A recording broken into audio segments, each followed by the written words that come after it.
Rockem Sockem Robots. It's time for Real Steel. Ladies and gentlemen, please notice that exits are conveniently located at the front and rear of this auditorium.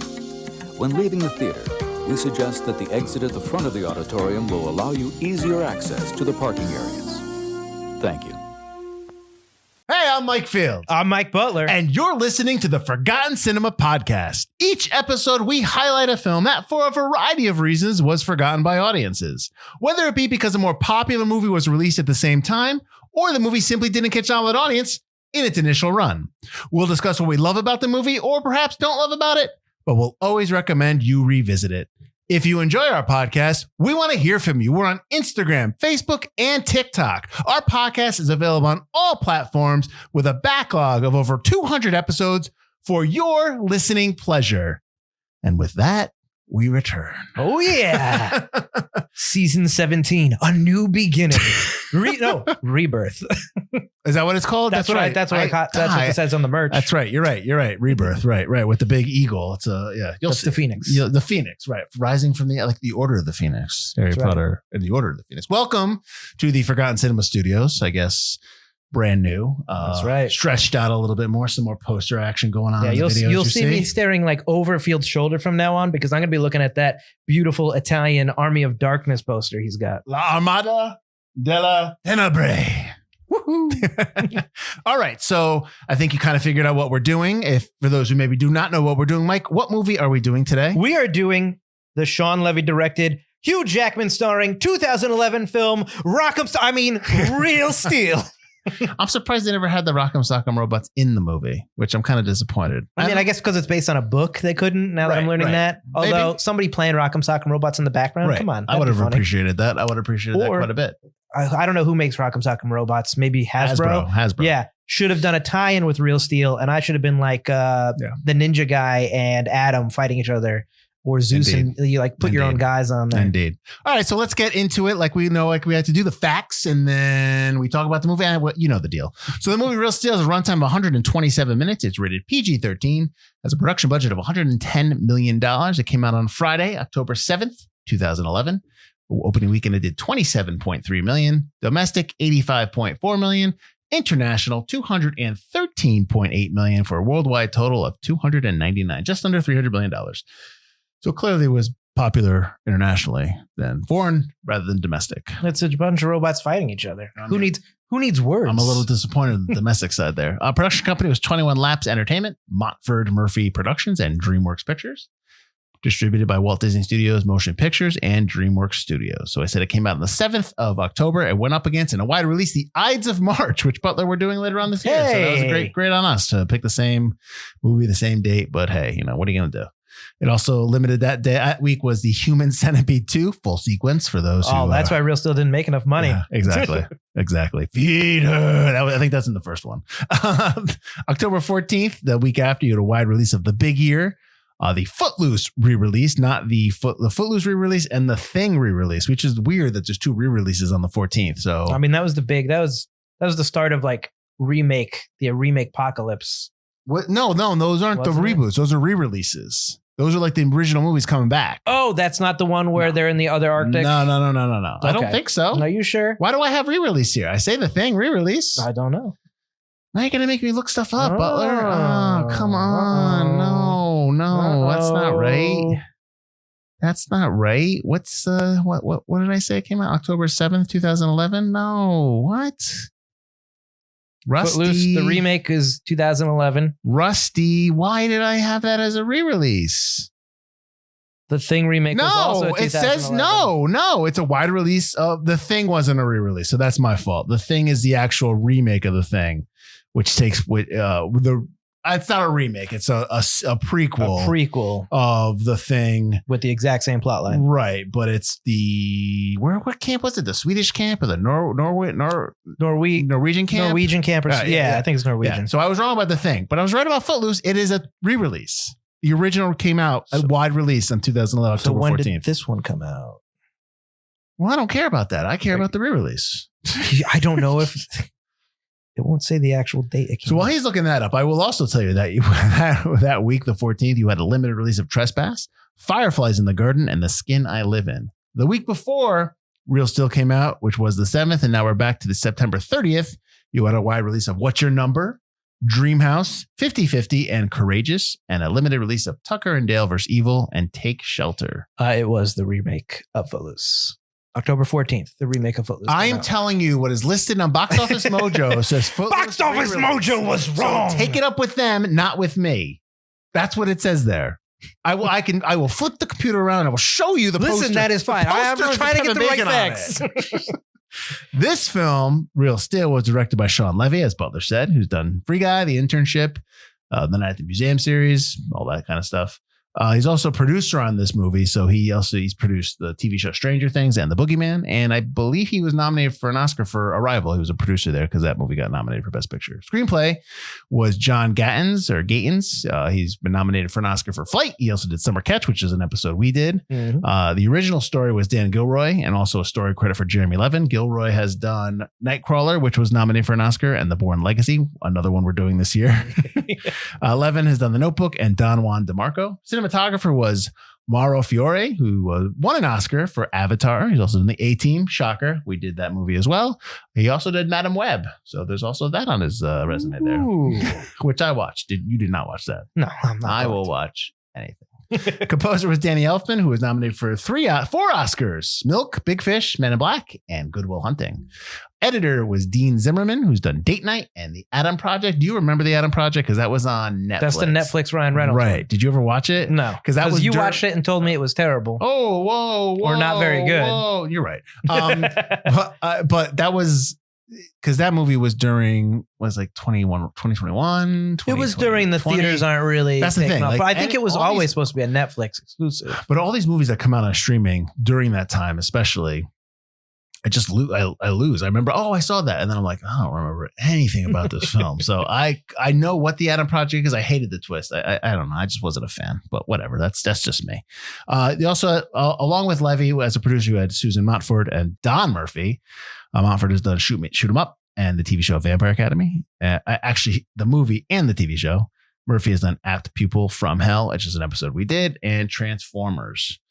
This movie has Hugh Jackman as Charlie Kenton, our lead, who was nominated for an Oscar for Les Miserables. He's also in Bad Education, which I recommend, and The Greatest Showman. Dakota Goya as Max Kenton from Dark Skies, and he's in Thor. I don't know what part of Thor he plays. I think he plays Kid Thor. Evangeline Lilly as Bailey Talbot, who's in the Ant-Man series, obviously. She's in the TV show Lost. She's in the Hobbit series. Anthony Mackie as Finn, Captain America. The new Captain America. And he's also in the Adjustment Bureau. Guess what? We did that episode as well. Kevin Durant as Ricky, who is the, I guess, the antagonist kind of in this, sort of. Yeah. Yeah. He's in Smoking Aces and 3:10 to Yuma. Yes, we did that as well. Hope Davis is on Deborah from The Weatherman, which is on our list, which we haven't done yet. And Asteroid City. She's also in the TV show Perry Mason, the second season, which I recommend. I love that TV show Perry Mason. Of course, Max canceled it, so that's fantastic. James Rebhorn as Marvin, who's in Silkwood and Scent of a Woman. There's also an ID4. Carl Yoon as Tak Mashido from Memoirs of a Geisha and the TV show Arrow. Do you remember him from Arrow? Because I know you watched that. No, he looked familiar, but I couldn't place him. Olga Fonda as Farah Lemkova from the TV show The Vampire Diaries. And then that's about it. I mean, everyone else, you kind of see some other people that you notice. You're like, I know him, I recognize him. But it's really kind of a small cast. It's really just Hugh Jackman and Goyo, the father-son. Right. As the main, yeah. Right. I know you've seen this. I don't know if we saw this together. I know I saw this in IMAX when we watched it at the theater. Yes. So I don't know if like you were there for that. I think that maybe we were like right before we started just watching it a new one every week. Yeah. So the movie itself is based on a short story called Steel by Richard Matheson. It was previously adapted as a short teleplay. Did you read that? I saw it in like the 60s. Yeah. So so when I say it was a short story, it was originally published in May of 1956, the edition of the magazine of fantasy and science fiction.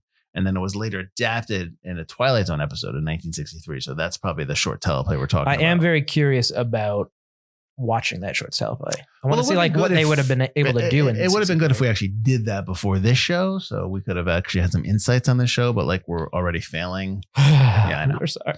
All right. So, I mean, I can get into the other facts as we talk about it, but I'm kind of curious in terms of reactions or your kind of like second revisit. I think I've seen this movie a couple.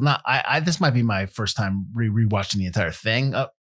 Second time. Right. I think I've seen clips here and there. So I'm curious if I don't know, anything changed for you. Like, give me what you thought about it when you first watched it, and then now, like what I think this is my second or third time. Okay. This is either my second or third time watching it. If we watched it together, then I definitely rewatched it with Elise in theaters as well. And then now I'm watching it again. I loved it the first time I saw it. I thought it was a great family movie, feel good. Like it hit all the marks of what it should have been, entertaining.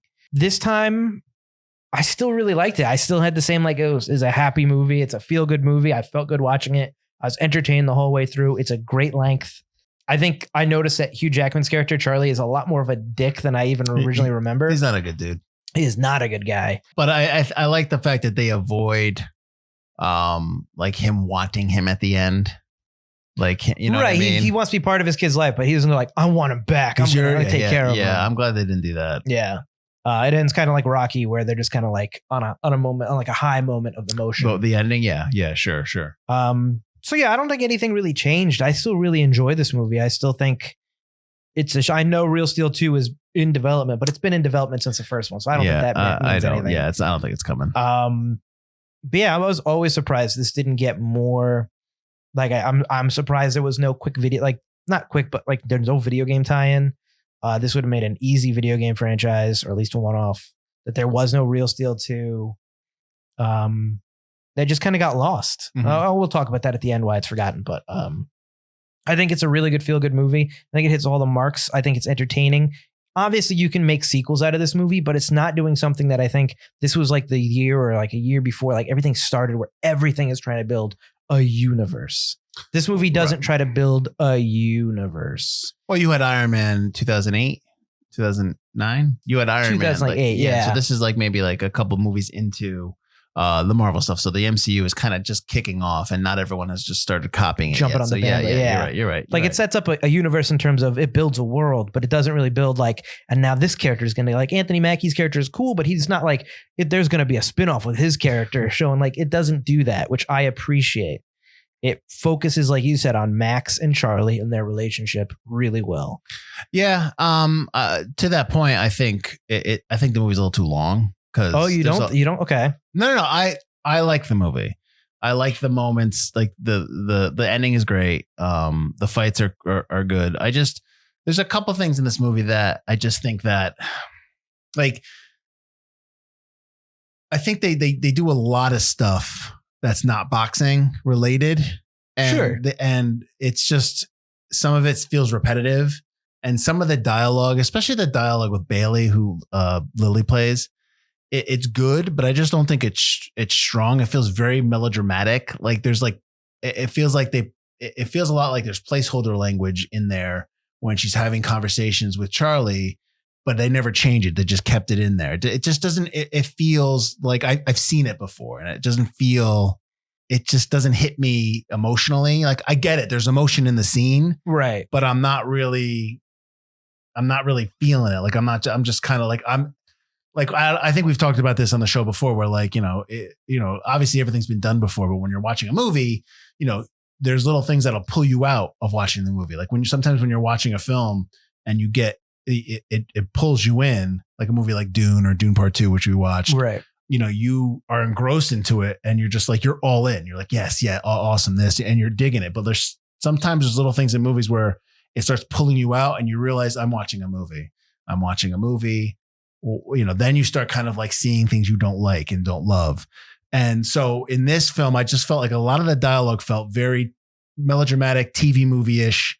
Like when she's explaining Charlie's background and talking about losing the gym and her dad and like doing all that stuff, I was just kind of like, all right. Like I wasn't like, it didn't endear me enough. Does this make any sense to you, what I'm saying? Like, well, I feel like that's you're talking about the first thing, that's establishing your character. No. I'm saying that there's a lot of the stuff, and it's not just, I'm not picking on the Bailey scenes, but I'm just saying I noticed it a lot more in that stuff. Like, just like to the point where like at the end of the movie, when she sees Max,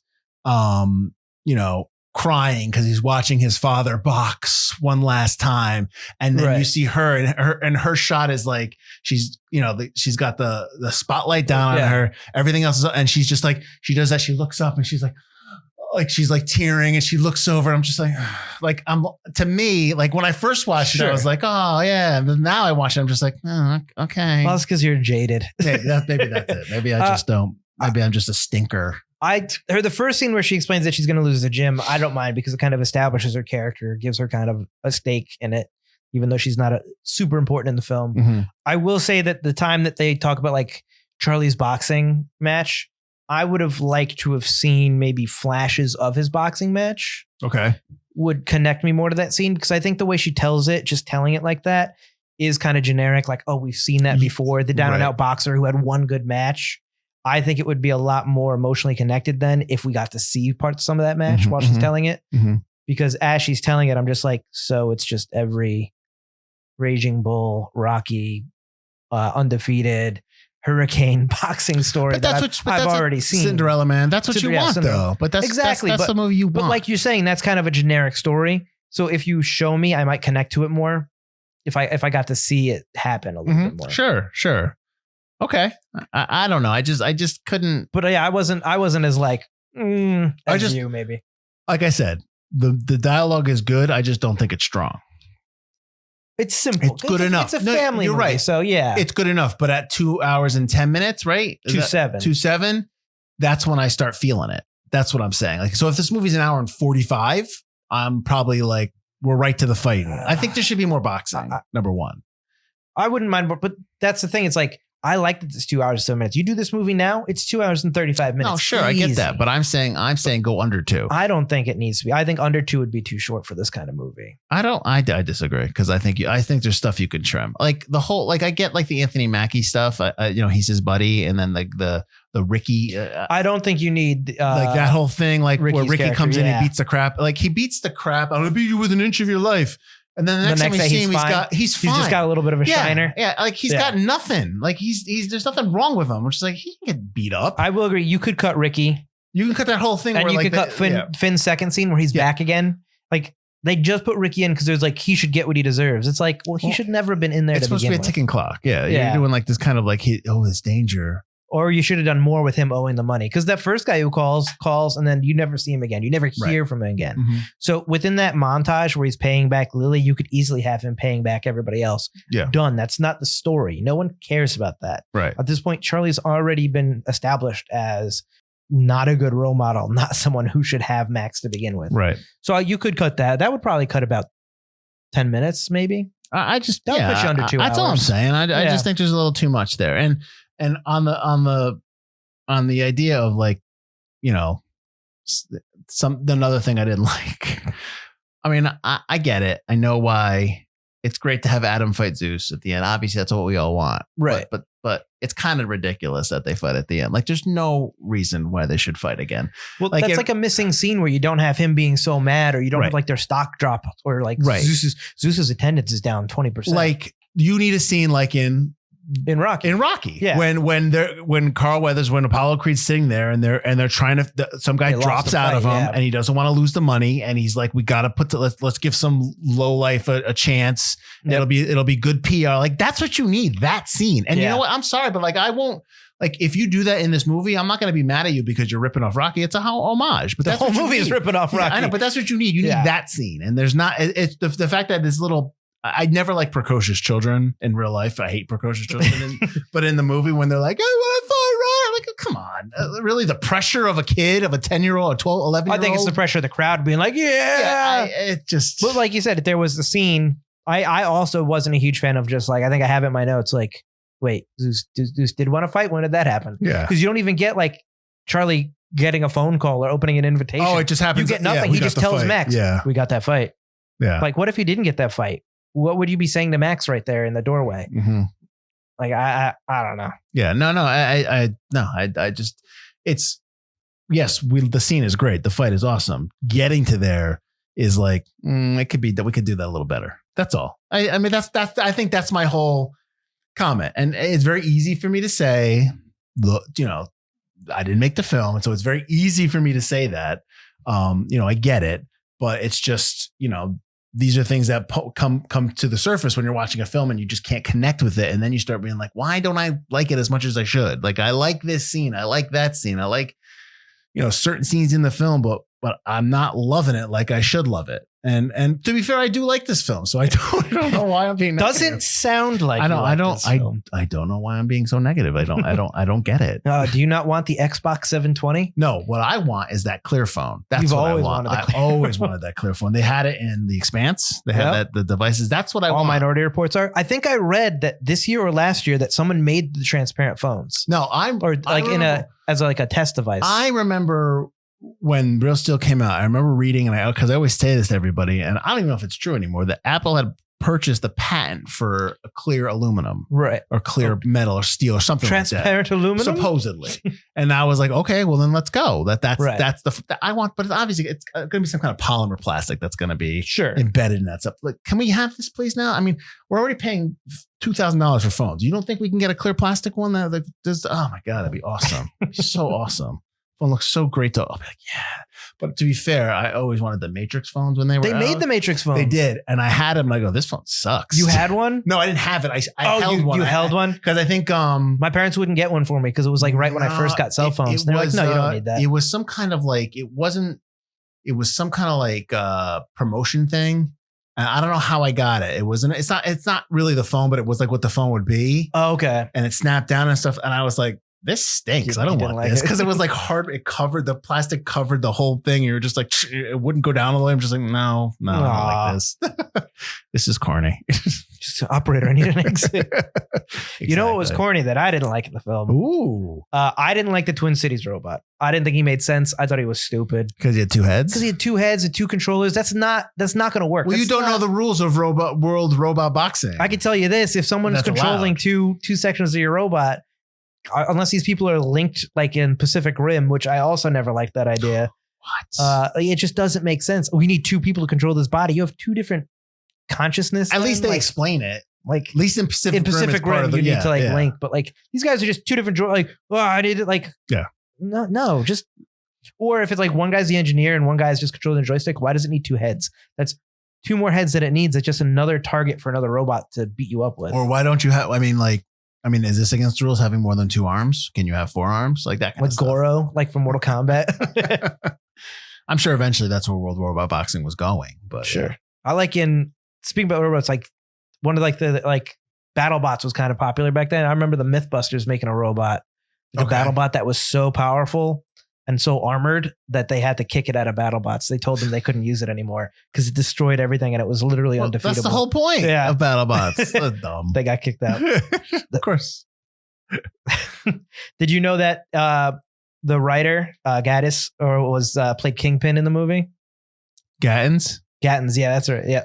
He played the guy at the zoo, the robot guy at the zoo. Oh, he played the guy with the mohawk? Yeah, he played that the guy was with him? the mohawk. That was him. Oh, awesome. He was good. He actually liked that scene. Yeah, he had a lot of, yeah.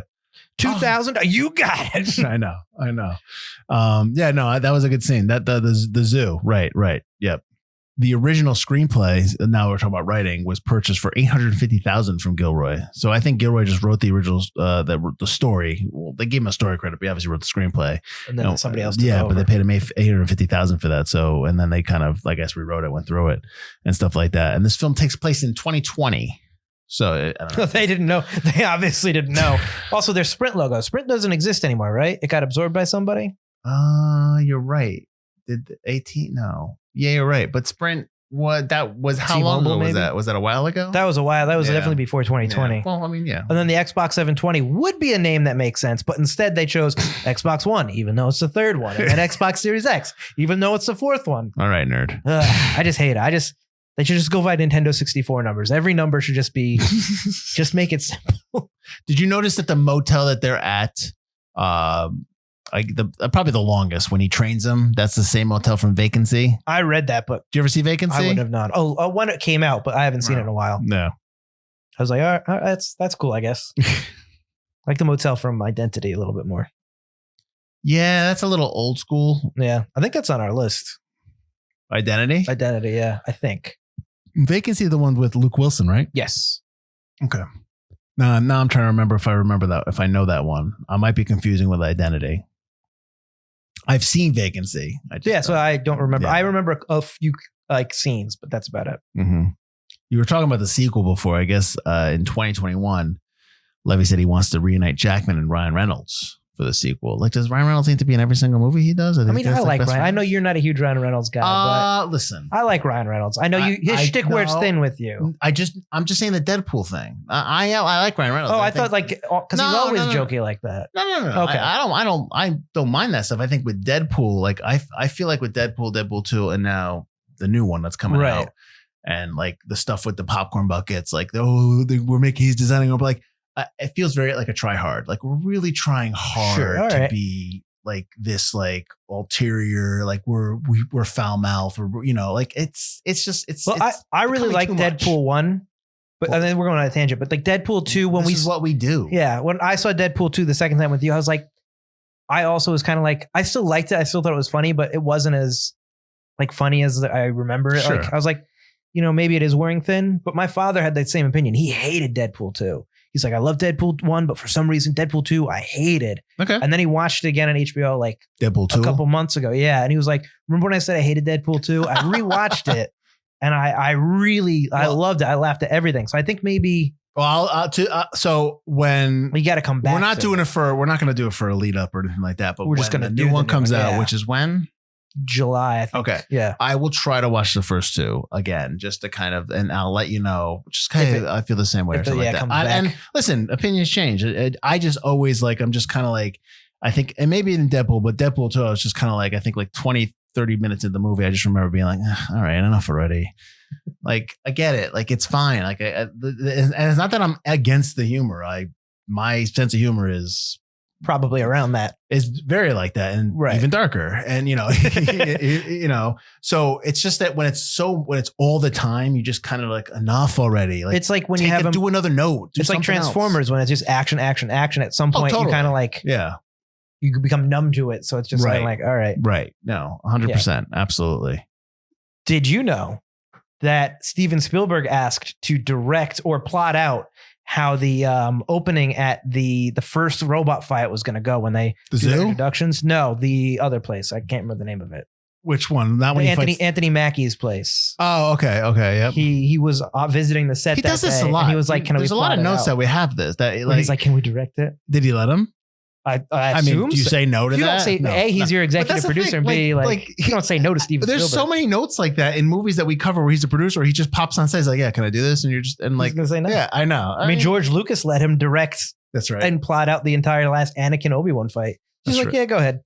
And then George Lucas, I think, got to direct a shot of the Mandalorian. They won't say what, but George Lucas directed a scene in the Mandalorian. Please. He's like, "Can I come back and?" Yeah, please. But you don't say no to these people. Like, when you're a legendary director, you're not going to be like, no, you're going to be like, yes, absolutely. Like Captain Kirk on the bridge of the Enterprise in Generations, where he's like, "Would you like to take the chair, Captain?" You don't say no to legends. Yeah, true. Yeah, absolutely. Well, I get that. That makes sense. But it just seems like a lot of the notes of Spielberg, it's like that. It's like, "Hey, can I just do this?" And you're just, like, who's the guy that's going to be like, "No, Steven, get away. This is my movie."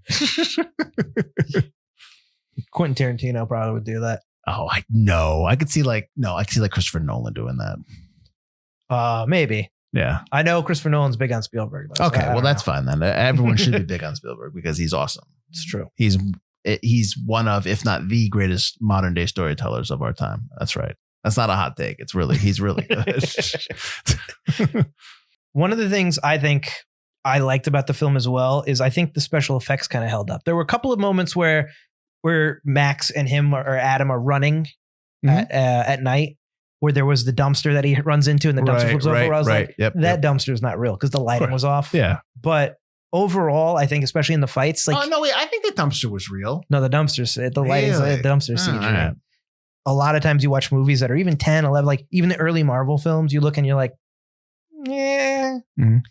But I think this one, it all holds up. I had a hard time telling like what was CG and what was like the real, because I know they made all these robots as well. Yeah, I have a note that says that each robot was built in real life and was CG, and they use animatronics for some of them. So I had that note. So that's probably where they could, probably like the close up stuff. Yeah, I think Yeah. Zeus was the most CG. I think a lot of Zeus was not. Yeah, because he's so he's So like advanced and weird, but like a lot of Adam stuff and a lot of Noisy Boy. I was like, wow. I mean, obviously when he's getting hit, but like other than that, like when they're just standing there, I was like, I can't tell. Yeah. No, it was good. It was done well. That whole ring is probably I mean, that ring's not real with the metal when it folds up. Like, because you notice like sometimes like there will be moments when they come up to the ring. And it's already during the Twin Cities fight. And it opens up, but Adam doesn't go through it. And the next thing he's in the ring walking, I go, okay, we're gonna skip that. But then they show it in this last fight. So yeah. I guess a lot of the factory, a lot of that was real. I guess it was like a gravel factory. Oh, okay. And they added a couple things in post, but Shawn Levy was like, yeah, it just looked really cool. No, like, yeah, totally. A lot of that stuff was already there. That's good. You see that Sugar Ray Leonard was the boxing coordinator teacher. I thought that was kind of neat. What did you think of Hugh Jackman's boxing technique at the end of the film? What's it was just throwing a lot of things around. Describe that to me. He's just shadow boxing. He's just throwing punches left and right by himself with a big smile on his face. Well, what if I said, did it seem like more of like a stage performer boxing? 100%, yeah. Like it was like very like. But at the same time, in real life, he's not really boxing. He's kind of disconnected. But still, when you're a boxer, you would have that kind of. Yeah, he's not putting his arms up. He's not defending himself. He's not doing anything that a real boxer would. Yeah. That's not a boxing stance. Like I said, that's like shadow boxing stance. That's I get it. Yeah. For sure. And you wouldn't have a big stupid smile on your face. I couldn't stop staring at Hugh Jackman's vein in his arm during one of the scenes. Like he had a vein that went all the way down his bicep. This has got to be like in between doing one of the Marvel and I'm movies. Like, holy cow, that actually, when was healthy? When was the Japanese Wolverine? What? That's just called the Wolverine. That's the Wolverine? Yeah. Well, anyways, that's 2011. So that vein is just like going down his arm, and I'm just like, that can't be. And there's another one where he had like it was on his neck. I've seen his like neck, and I'm like, oh god. I mean, like I know that's fine, but it just looks unhealthy. So that's just like ugh. So Claudia Puig of the USA Today, Butler, says, though the premise of fighting robots does seem a plausible and intriguing extension of the contemporary WWE world, real steel is hampered by lead-in cliched moments in which a stubborn boy teaches his childish father a valuable lesson. I was going to say a fabulous lesson. I don't disagree with her take on the movie, but that's just like isn't that just like Father's Day with Patrick Swayze? It's every movie about those kind of things. So you don't like feel good movies? Like they're all kind of generic like that. He's not really childish. He's just selfish and kind of a bad person. But why not robot UFC fighting?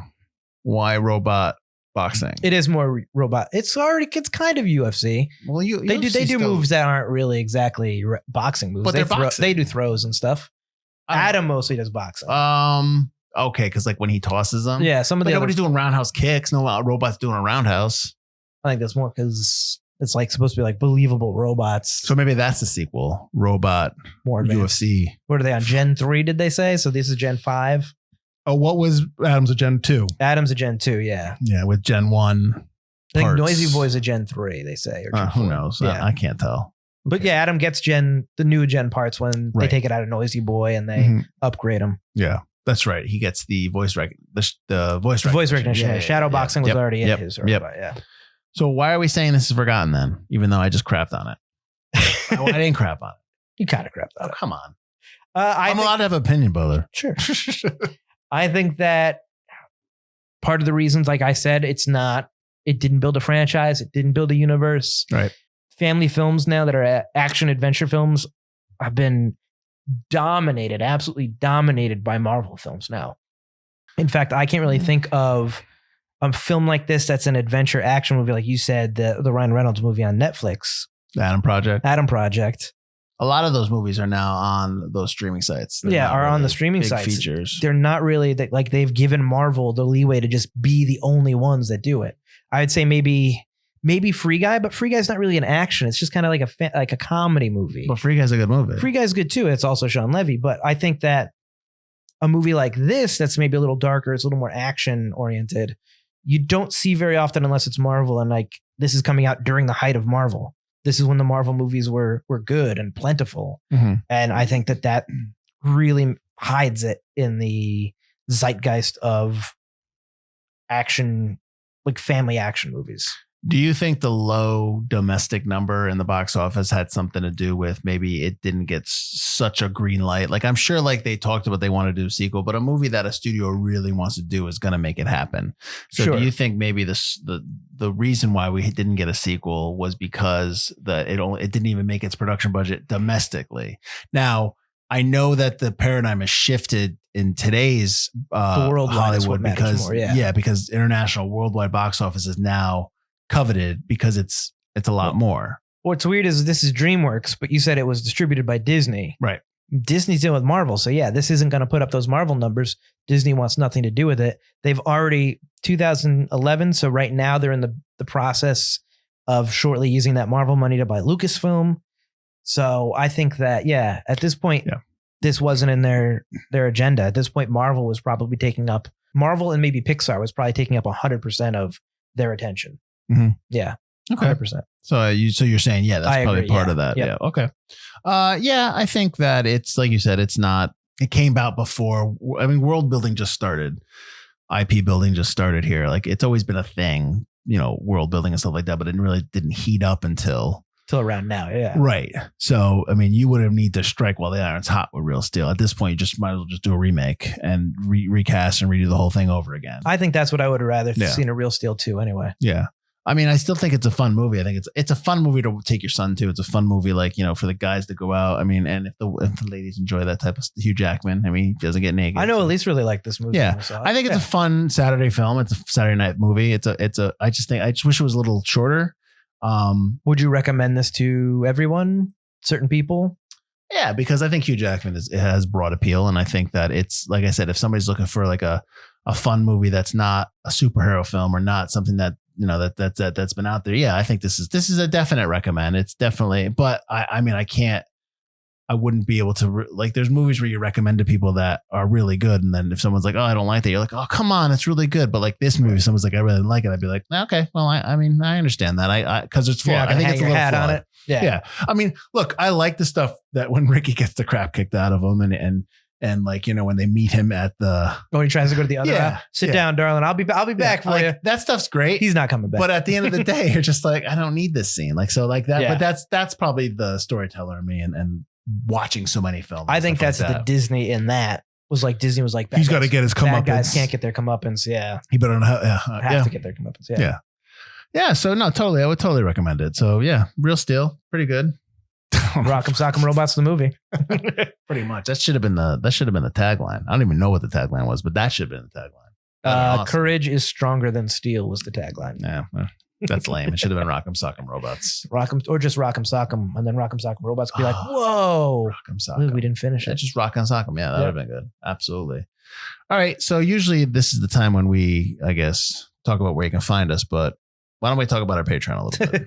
So first of all, if you like this video, subscribe, all that stuff really helps the channel grow. So please, if you want to, if you can, it doesn't cost anything. Hit that little thumbs up button, hit the subscribe if you want to hear more of our takes on movies. We have a lot of different content. And if you want even more content, go to our Patreon. It's free to join. You can join our awesome community. We have a Discord page, which you can become part of, where we talk movies. You can tell us what you thought of our takes on Real Steel and all that kind of stuff. Talk to other like-minded people who love movies and love to talk about it. And, all opinions are subjective. So anyone's opinions matter. They count.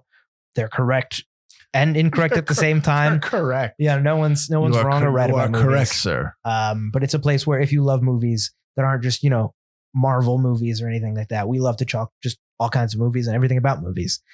If you would like to subscribe to our Patreon, we have the lead up series. We have exclusive episodes. We have free stickers. We have coupons to our merch store. We have exclusive Discord access, which lets you kind of behind the curtain into a more exclusive room in Discord. Check all that kind of stuff out. Or if you want to support the show in any way, we have shirts, hats, tumblers, glasses, shot glass. We have everything you want in our merch store. You can check that all out. All those links can be found in our website, ForgottenCinemaPodcast.com. And join us next week where we'll be covering, season 17 continues on. We'll be doing I think it's 1996. I'm going to guess it without looking it up. The 1996 movie, unless I'm proven wrong next episode, and when we'll tell you. Flirting with Disaster, starring Ben Stiller and Patricia Arquette Leone, a movie I knew Butler didn't watch, but I watched back in the day. So I'm curious to see what Butler thinks about that. But until then, thanks for, happy to be back. I'm Mike Field. I'm Mike Butler. And this has been Forgotten Cinema.